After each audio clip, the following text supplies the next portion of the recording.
Hello and welcome. To Ghoul Society.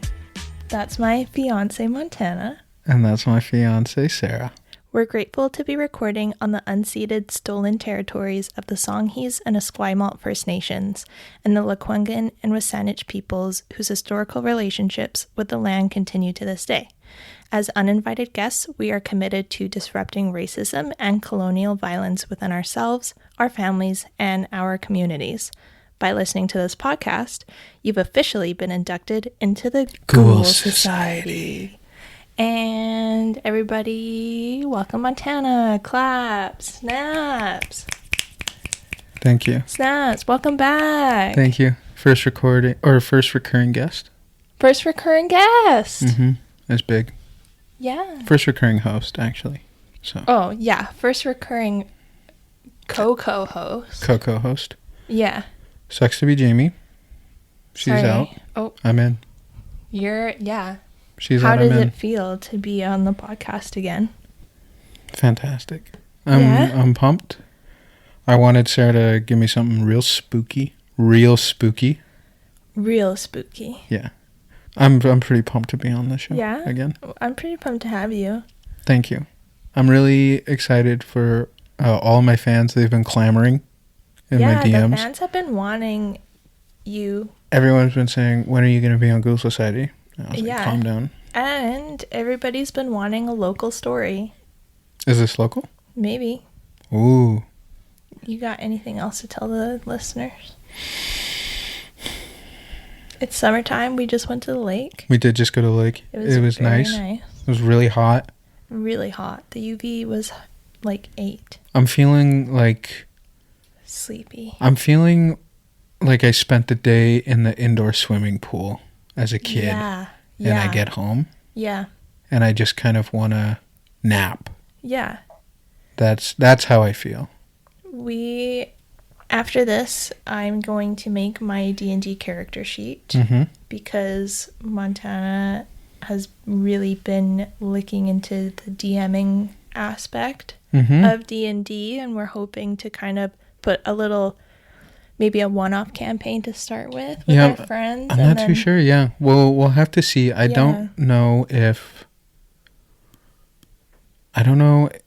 how many of our friends have the attention span for anything longer than one campaign thing, like a one session thing. Right. So we'll see. Thank God they don't listen to this. You'd hurt their feelings, but they don't listen, so it's fine. Well, even if they do listen, I think they'd understand. It's a long commitment. It is a very D&D long is commitment. a long but commitment. You know what else is? Survivor. And we do that all the time. That's true. We should definitely edit this out. Why? We're just talking crap. No, we're not. That's true. Survivor is very long. But it's definitely different, though, because D&D's like the nerdiest thing ever. It might be like... it's super nerdy, so... I think they could get into it, though. Yeah, we'll see. But anyway, so... They don't even know I'm doing D&D, though, no. So they have no idea. Gotta do my character sheet because I didn't know that there was a new version, so... Yep. And then we have to help our friend. Yeah. Do his because he hasn't done it yet. And he's learning. Yeah. I mean, we're all still learning, but Montana definitely, you know the most of the game. Mm-hmm. So yeah, that is going to be super fun later today. We just got ice cream. We did we got Parachute ice cream because they opened a new location by maybe a sponsor would be nice. Parachute ice cream, if you're Reach listening, out. Sponsor this podcast. We don't need money. We just need ice cream. Yeah. Yep. Oh, yeah. I would do an ice cream ad at the beginning of every episode if they wanted that. 100%. It's probably the best ice cream I've ever had. Let's scratch that because they're not sponsoring us yet, so it's all right. No, it's really good. It's mediocre at best unless they sponsor us. He's lying. Yeah. Well, there you go. Well, do you want me to just start? Nala's also here with us, one of our cats. She is. She's here with us. She's laying on she's the floor. She's our audio tech. She is the audio tech for the day, and she looks so cute. Maybe I'll take a photo. Our little bestie. Can you move the mess? Oh, well, now she ran away. That's not on me, though. Montana made her run away. I didn't. So that's pretty messed up. All right, guys, let's just jump into it. Let's jump in. Okay, are you ready? I'm ready. Picture this. You're walking through the forest on Mount Sicker, just north of Duncan, and you finally come across the almost impossible to see rubble of the old Lenora town site. Okay. It's very difficult to find now, but its stories persist, held within the land surrounding it. Located on the traditional territories of the Wasanich, Sunaset, Kwuutsun, Cayuse, Yamatila, and Walla Walla nations, and the Kulkuminum Treaty Group, which encompasses the Kwuutsun and Halalt nations in the area we're discussing today. Okay. So Mount Sicker has two summit peaks. There's Big Mount Sicker and Little Mount Sicker Mountain. Big, little. Big and little. In the fall of 1895, 3 prospectors found, and by prospectors, I mean... old-timey prospectors? Colonizers, because it's the 1800s. Anyway, they found traces of copper, gold, and silver on Mount Sicker and staked their claims. They were like, I want that. I want the big one. I want that. Thank you. That spring, though, a large wildfire broke out on the western face of Big Mount Sicker, forcing F.L. Sullivan, T. McKay, and Henry Buzzard to flee. Those are the 3 prospectors? Yes. Okay. 2 years later, in May of 1897, a new partner and quote-unquote pioneer named Harry Smith found an outcropping of copper where the fire had been years earlier. And thus the Lenora copper mining claim was staked and was named after his daughter, Lenora Smith. During this time, the price of copper was high, and in total 3 companies opened mines in the area. As a result, the community quickly grew to a population of 400, but may have been up to 2,000 at one point, because I kind of saw varying numbers. Okay. So it boomed. Yeah, at its height, Mount Sicker and the Lenora town site had a school, a church, an opera house, and even a hotel to house wealthy investors of the mines. 2 other mines were constructed on Mount Sicker in the early 1900s, the Tyee mine and the Richard III mine, both of which were profitable, but not to the same extent that the Lenora mine was. Okay. Due to the demand of all 3 mines, a railway was installed. Whoa, we don't even have those. I know. Between the Lenora town site and the mine, and was eventually extended to a new town now known as Crofton, where the smelter was located on the waterfront. Right. Crofton Raw materials, is like on the way to Duncan. Like by Chemainus. Love Chemainus. Yeah. We're big Chemainus fans. Big. Also, Chemainus has like a mural of the Lenora town site. Oh, okay. Yeah. Dang. Yeah, pretty famous. The Lenora and Richard III mines operated until 1907, while the Tyee mine was operational intermittently between 1901 and 1909. In total, the 3 mines produced over 1,700 kilograms of gold, 22,000 kilograms of silver, and 9,100 tons of copper. It's a lot of cheddar cheese. 1,700 kilograms of gold is worth $170 million, $617,100 in 2025. Okay. 22 kilograms of silver is now worth around $35,605,000. Okay. And 9,100 tons of copper would be worth around $123 million. They were doing okay. They were doing really well. Yeah. All right. Yeah. Until 1907, when the price of copper plummeted and the Crofton smelter closed. By November of 1908, the mine's assets were taken by the sheriff, and Mount Sicker became a ghost town. The profits were taken by the sheriff? Mm-hmm. Why? I don't know. I just saw that the mine's assets were taken away. Yeah. Someone wasn't paying the tax man. Probably not. I mean, it was the late 1800s. Yeah. Interesting. So copper plummets, everything turns ass up. Pretty much, yeah. Okay. So that happened. It's pretty wild. In the late 1940s to early 1950s, the Lenora mine was actually explored again, and it was mined again until the 1970s. Okay. But with modern mining technology, there was no need to rebuild a town on Mount Sicker. Yeah. And many of the buildings from the late 1800s were left to rot and were eventually torn down when logging began on the land. Okay. So the logging companies just tore them down. Yeah.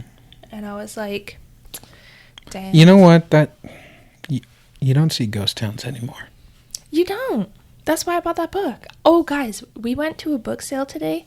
Russell Books had a warehouse sale, and I bought a book of ghosted mining towns in California. That's why I wanted that book, because of this story. Oh, really? Okay. Yeah. I thought it would be cool to do some more ghost mine towns. You know? Mm-hmm. There's some in Alberta, too. Yeah, I'm sure with the amount of deaths, there'd be a lot of, stories. Yeah. Now you're probably thinking, Sarah, why the hell are you telling us about this mine? Yeah. On this mountain? I am. On Vancouver Island. Where the fuck is the spooky? Who cares? Where's the spooky? I was thinking of what I wanted to cover for this week's episode and decided to flip through The Haunting of Vancouver Island by Shannon Sin when I came across The Headless Woman of Mount Sicker. Oh, great. So obviously I was immediately intrigued, and I knew I wanted to share this tale on an episode of The Realist.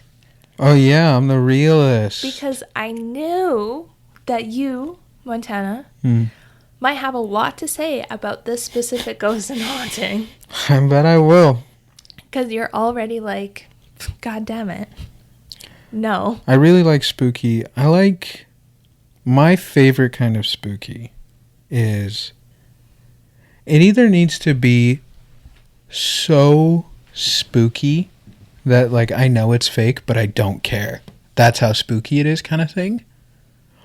Or true crime spooky. If it's anything in between. Okay, but I've done a lot of true crime recently. Oh no. I didn't say this doesn't have true crime in it. I'm excited. I'm excited Good. for this. For the Headless Woman of Mount Sicker. Mount Sicker. There you go. All right, I'm excited. Does she glow like an orb at night too? No. So the headless apparition of a woman from the early 1900s is usually seen on the old logging road where the town site used to be. But she's also been seen down at the base of the mountain. Okay. Is she holding her head? No.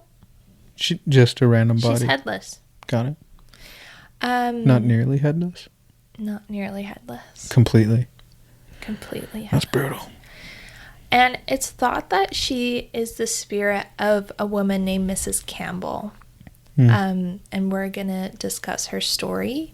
But this apparition has been seen by many people and has kind of become an attraction for Mount Sicker. Okay. Because, they want to come and see the ghost. Yeah. The most popular story and most in-depth story I could find, and by most popular, I mean it was in the Daily Colonist newspaper from the 1800s, involves a man named Frederick Charles Beach, who had moved to Mount Sicker from South Wellington, just south of Nanaimo. Frederick worked a claim called the Springfield Claim that he had registered in his own name, and it was on Mount Sicker, so he lived in the old Lenora town site. Right. But he didn't work the Lenora mine. He worked his own claim. A private mine. Yeah. Okay. He was supposedly well-liked and was friends with the Campbell family, who also moved from South Wellington to Lenora. When Mr. Campbell unexpectedly died in 1905, he meaning Frederick, became protective to the point of possessive over Mrs. Campbell, who actually complained about it to other people. She was ready to live her life. Well, she was like, listen, Frederick won't leave me alone, and he's starting to scare me. Oh. And I'm worried. But Frederick was a creep. He was a creeper. Yeah. Isn't that sad? Because he was like a family friend, and then her husband died, and then Frederick was like, I want to love you.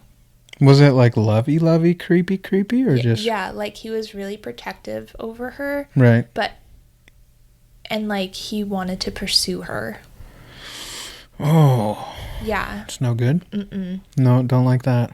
I was just starting to like Frederick, too. Were you? You know nothing about him.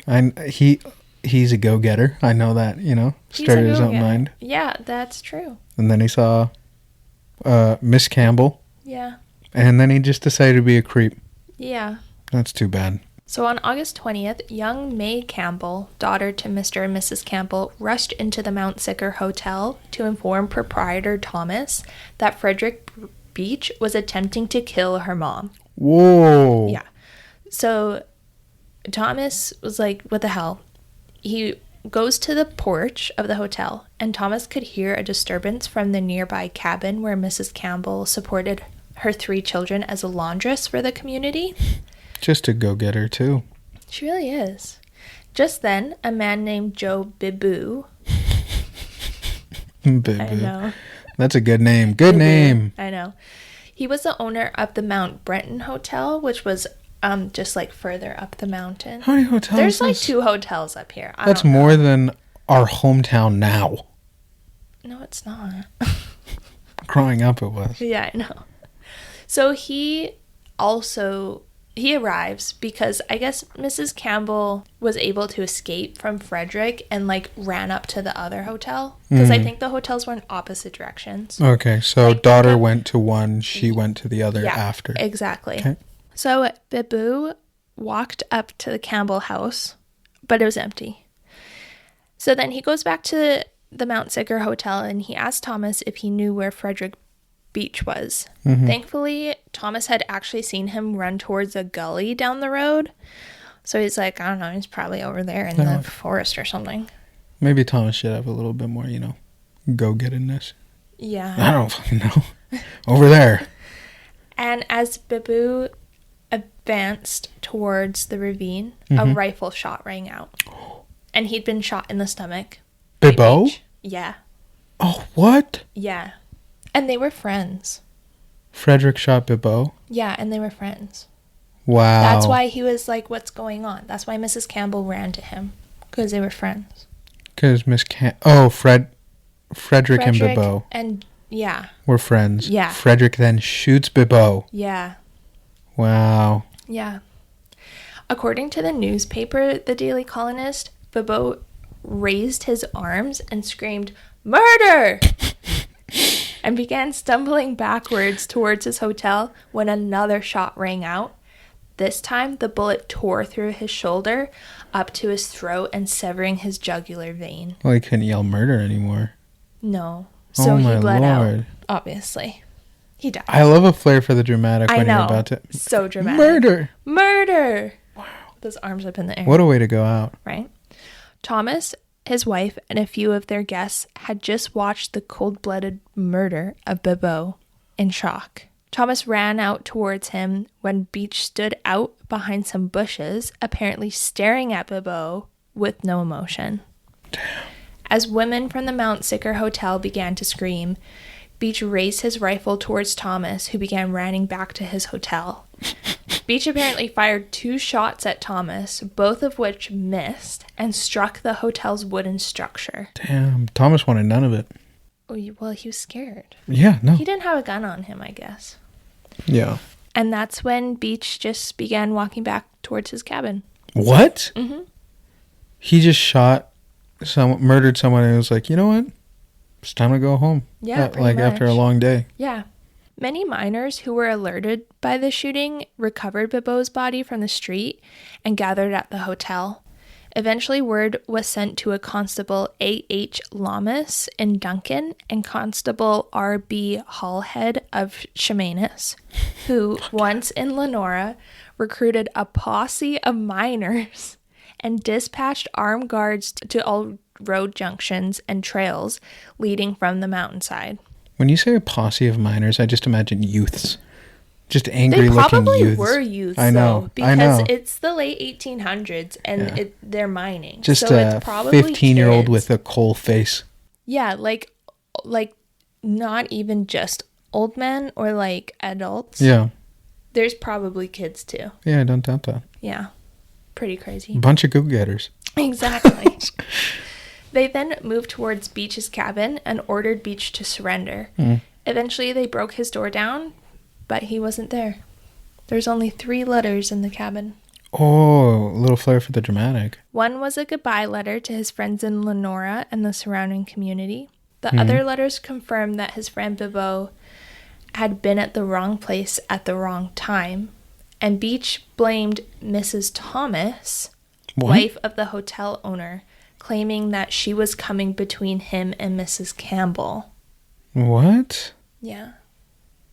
So he attempts to kill Miss Campbell, gets caught by the daughter, then he shoots a friend, and he's like, you know what? It's the hotel owner's wife's fault. Yeah. Yeah. I mean, maybe he wasn't trying to kill Mrs. Campbell. Maybe he was trying to sexually assault her.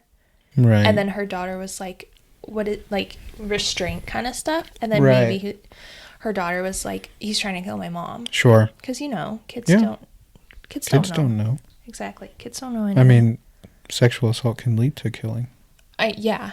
So, yeah. And Mrs. Campbell's always like screaming and freaking out. Yeah, so, So, how is it? So he thought it was Mrs. Thomas's fault because she was getting in the way of Miss Campbell falling for Frederick. Yeah.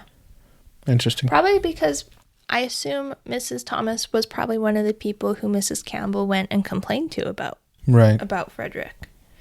Being like, he's really creeping me out and he's following me around and he's obsessed with me, The assembled posse retired back to the hotel, and Mrs. Campbell was placed in protective custody.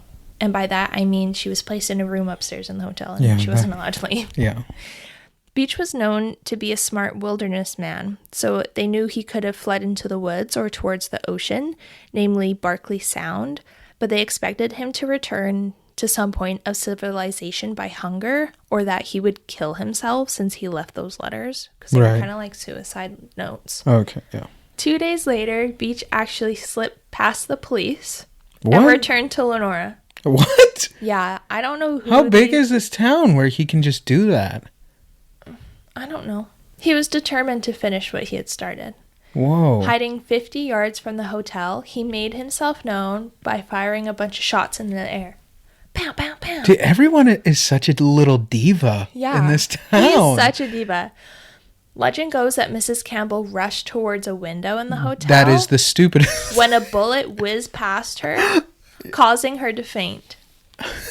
What Beach didn't know, though, is that Constable R.B. Hallhead and A.H. Lamas were in the hotel. So they rushed outside, and Beach knew he had no chance of getting near Mrs. Campbell. Right. And so he shot himself and killed himself with his own rifle.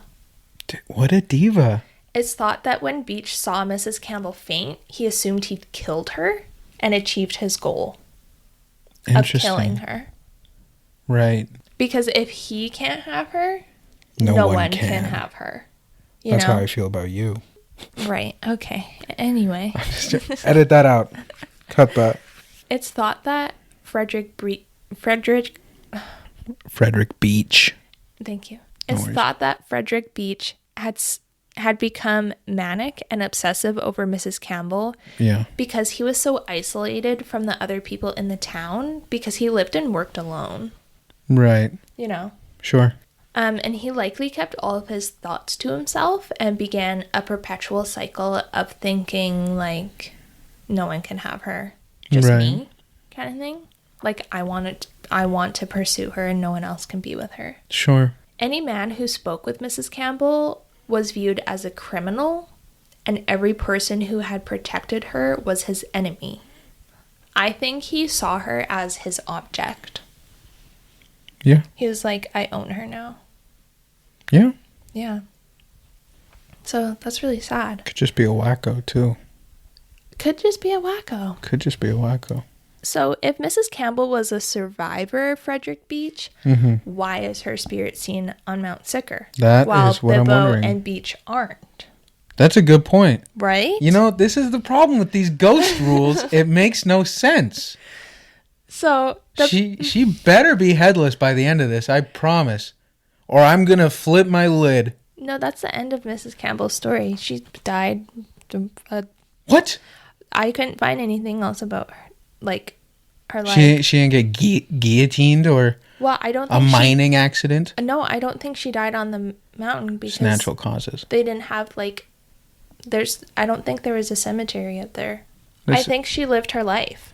Listeners, I appreciate you guys watching and listening to this podcast. But please make it make sense. That's all I'm saying. I will let you finish your story. Maybe I'll come around. Maybe this is the time where the realist becomes the believist. But the believer.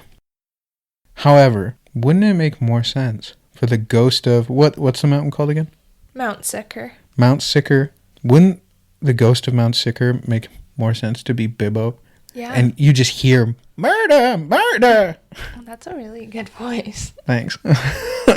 I mean, yeah, but the paranormal community often claims that apparitions appear where that spirit experienced trauma. So it ties them back to a specific object or place. Okay. This is more commonly seen in residual hauntings, where apparitions can be seen doing or saying something over and over, kind of in a loop. Right. But many cultures hold the idea that when something traumatic happens to a person, a piece of their spirit becomes tethered to that place. Right. It's through this information that I think Mrs. Campbell can be seen on Mount Sicker, though I'm not sure why she would appear headless. Thank you. Headless spirits are long ebbed into many cultures' folklore. The headless horseman is the most common headless spirit that people think of. An OG. Yeah. Most commonly I'm dead. Sound it out. Most commonly associated with the legend of Sleepy Hollow. Right. The spirit is also known as a Dullahan in Irish legends. In Greek and Roman mythology, headless people called Blemmyes are thought to inhabit remote parts of the world. But these people have no head and they have faces on their torsos. Yeah, so it's a little bit different. Well, did she have a dress? Maybe she was hiding it. Maybe. You know? Chinese folklore contains headless ghosts called wutu gi and are often spirits of people who have been decapitated, and they wander around looking for their heads. Many tales of headless ghosts maintain that they are restless and vengeful spirits looking for revenge for their death, or as I mentioned above, they are the spirits of people who cannot find peace. So, I don't know, maybe she's trying to avenge her death. Yeah, but so they're saying that headless spirits are spirits that are somewhat like a piece of them is missing, and so they can't find peace. But isn't that every ghost? Isn't that like every ghost is like, oh, they haven't found peace, so they're trapped in like the half between, you know? Well, I think that people can come and visit as they please. Oh, okay. But yeah, most commonly, yeah. Right. So, okay, so she's either super vengeful, right? Or she just hasn't found her peace yet. Yeah. Okay. So the story I just described of Mrs. Campbell was noted, as I said, in Victoria's Daily Colonist newspaper, though it said that the headless woman of Mount Sicker was killed when a miner found his wife cheating on him and killed her, either on purpose or by accident, when he attempted to kill the man she was sleeping with. Wait, so it might not be Miss Campbell. Yeah. Oh, okay. But it's most commonly associated with her, because that's the only written record of that's the most terrible thing that happened there. Well, it sounds like someone got murdered. But this is folklore. Oh, I see. Yeah. It's said that the husband then dismembered her body and scattered her remains around the Lenora town site. Damn. Legend goes that she has been searching for her missing head ever since. But again, it's not impossible, but there's no written record of this domestic murder ever happening in Lenora. Right. So, yeah. While many deaths did happen in the mines, they would have been almost, if not all, men, or probably some children, because the 1800s. Even though we're not exactly sure who the headless woman of Mount Sicker is, she has remained in the island's local legend and continues to draw people to attempt to find the old Lenora town site. This apparition is often seen gliding across the road where Lenora used to lie, searching for her lost head. Where the fuck did I leave it? That kind of thing. No, like it's been buried. Like she doesn't If know I where just it's retrace buried. my steps, I'll find it. Yeah, exactly. From the book The Haunting of Vancouver Island, there are a few accounts of the headless woman of Mount Sicker. One comes from 2014 when someone named Larry Baker commented on Shannonson's online blog called Living Library. So Larry claimed that he and some others visited the old town site and its hotel when it was still in ruins before the logging companies tore it all down. And he described seeing something on the remains of the hotel floor, and it was almost as if they were looking through old glass. And one of the other people there mentioned seeing a woman in a barrel hoop dress standing on the floor of the hotel. So they saw the same thing, but he saw it like he was looking through her. Yeah. Interesting. What do you think about that evidence? Interesting. So two people are like, I saw something. Yeah. Can you repeat them one more? So someone saw her right up close. Like up looking through her. Like looking through old glass. She spawned in or something? Well, I don't know. Nah, yeah, it's fair you weren't there. I wasn't there. Yeah, but you know what? People see things. I don't know. Is this where you tell me it was midnight and then the candles were out in the hotel or something? No, honey. The hotel was in rubble. No, I know. Yeah. Was this not at another hotel, sorry? No. Just on the road? No, honey. This was at the old Lenora Hotel on Mount Sicker. Just told me that the hotel was torn down, though. They went there before the logging companies completely tore down the rest of the buildings. Oh, so it was a ghost town. Ghost town abandoned. Yes. Two different people claimed to have seen her. They're friends. They were there together. Okay, dokie. I see. Yeah. Another commenter named Sam shared that his ex-girlfriend's father claimed that my ex-girlfriend's father's brother's dog saw her claimed Thursday. That the woman had suddenly walked in front of his truck one night while he was driving up the old logging road. Right. He swerved to miss her, but lost control of his vehicle. And despite being in quite a bad accident, he came out relatively fine. Oh, that's Simba. When he climbed out of his truck to see if he had killed the woman, he realized he was alone on the mountain. Reportedly, the most convincing story of seeing the spirit of Mount Sicker was reported in the Ladysmith Shamanist Chronicle. The article, written by Ed Nicholson, noted that a man named Rob Kernchen said that he had seen the woman on Mount Sicker Road.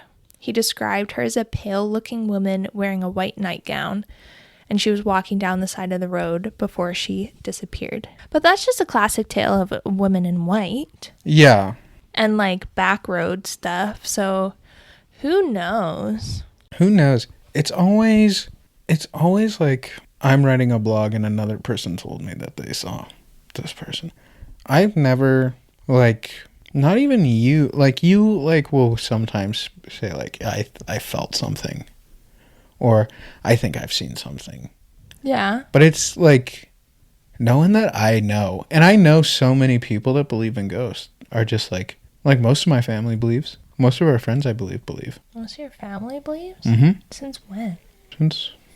I think since a while. Oh. I think I'm the outlier here.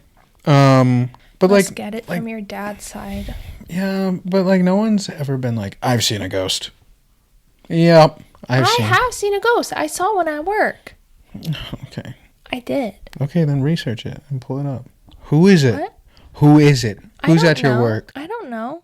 These records. Shoddy records. I know people who have seen spirits. Right. What do you think about that? Well, okay. Well, so that's the end of my story. That is the Headless Women of Mount Sicker. I enjoyed it. I really... Do you like the flair of dramatics? Yeah. I really love the... Murder! Murder! Murder! Get your murder here! Yeah. Why isn't... What's his name? Bilbo? Bibbo? Bibbo? Bibbo. Bibbo. Why isn't Bibbo good enough to get his own ghost? What do you think he's lacking that she isn't? You know? And why the fuck is she headless? I don't know why she's headless. Why is she headless? Maybe she just lost her head. Do you think she can see? See, I don't know how that works. Do you think she sees through her missing head and she's like, I just see forest? Like that one shell guy on Pirates of the Caribbean. Yeah. When his head gets kicked off, and then he's calling to his, but he's calling to his body. Yeah. So then, how does the body hear? You see, now I'm turning you into a skeptic. This is what's happening. No, I believe that there's a spirit up there. Is she headless? Maybe. Maybe she's not headless, and people just can't see her head. Well, then those people shouldn't be reporting that they've seen a ghost, because obviously they can't see right. Well, I just want to know what makes a ghost headless. Like, is it almost like genetics, but for ghosts? Like, it's like, oh, sorry. Maybe. Bad luck. Well, it's usually people their heads have been cut off. Yeah. So that's why people think that it's a story of a woman who was caught cheating on her husband and then her husband dismembered her. But that's just folklore. Yeah. Right. It's interesting. I love a good ghost story because I find them funny. Yeah. This one is funny. It's really funny. I know. Murder. And then this girl, after almost dying, and then someone dying from her almost dying. Yeah. Hears a gunshot while she's in protective custody. She's like, well, I wonder what that was. She goes to look at a window. What are you doing? Multiple gunshots in the air? And you're like, I wonder who that could be. Curious. I guess. Maybe I would do that too. I would do that. Oh, what's going on out there? Yeah. We're nosy. Yeah, we are. Yeah, maybe I would do that too. Thank goodness she fainted, I suppose. Right? He would have killed her otherwise. Also, Frederick. I feel like Frederick would make a fine ghost. He'd make a scary ghost. Yeah, I know. There needs to be more scary ghosts. He'd be like a freaking, She's thinking really hard. He'd be a poltergeist. A poltergeist? Yeah. Can you explain the difference for me real quick? Of a poltergeist and Please. Like a regular spirit? Yeah, just a regular Joe spirit and then a poltergeist. Well, I think that poltergeist moves, just like inherently move things and like scare people. They're more, okay. But I can double check.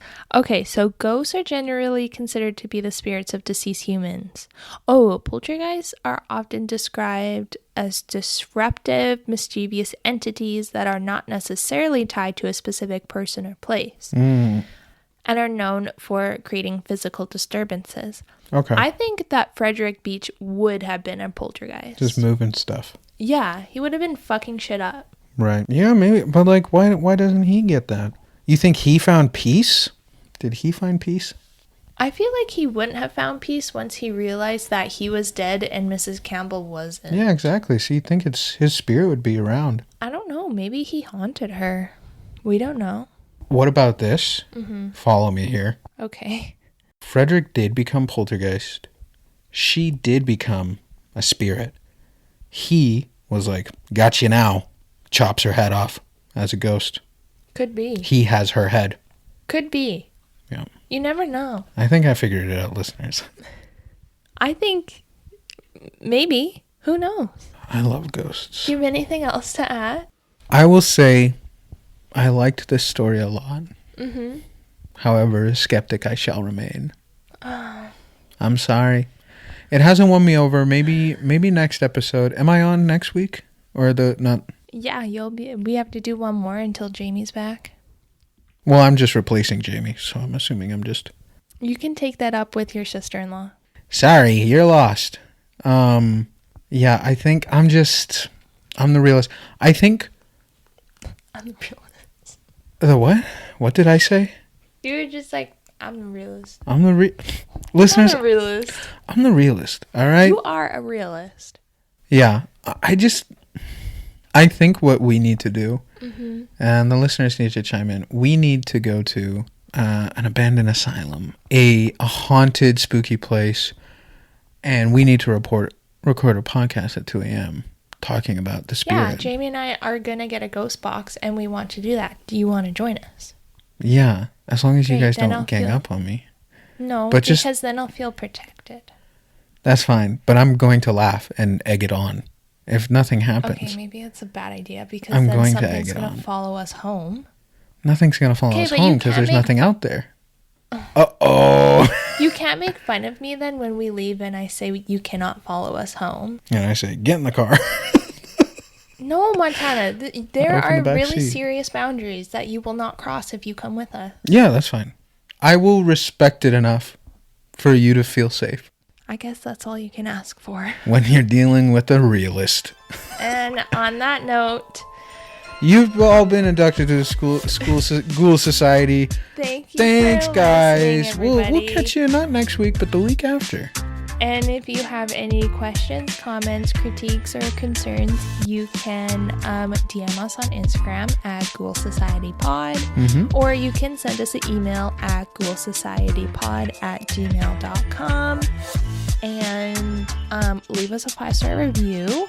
Leave us a good rating. Please. Let us know what you think about the Realist episodes. Be nice. I know this is only the second one. Do you want more? Nice. You better. Be nice. Do you like Montana? As a person? Do you like me as a person? Are you a realist like Montana? Maybe we should get more realists. Probably not. I mean, if they're listening to this podcast, probably not. Well, some people only listen for the true crime. Oh, really? Yeah. Well, stay for the ghost, guys. Even I do.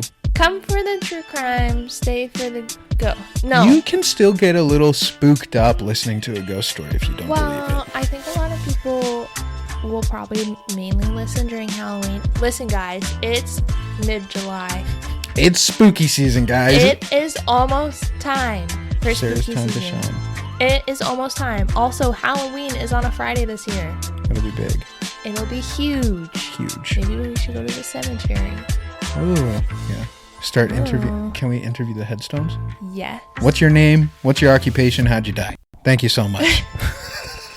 And on that note, we will see you guys next time. Bye-bye. Are we recording right now? Yeah. Oh, okay. Can you let send that? Yeah, sorry guys. Just an intermission. Our freaking cat wants in. Oh, we're not going to be able to fucking record it. This guy. Come on, listeners can have a kitty break.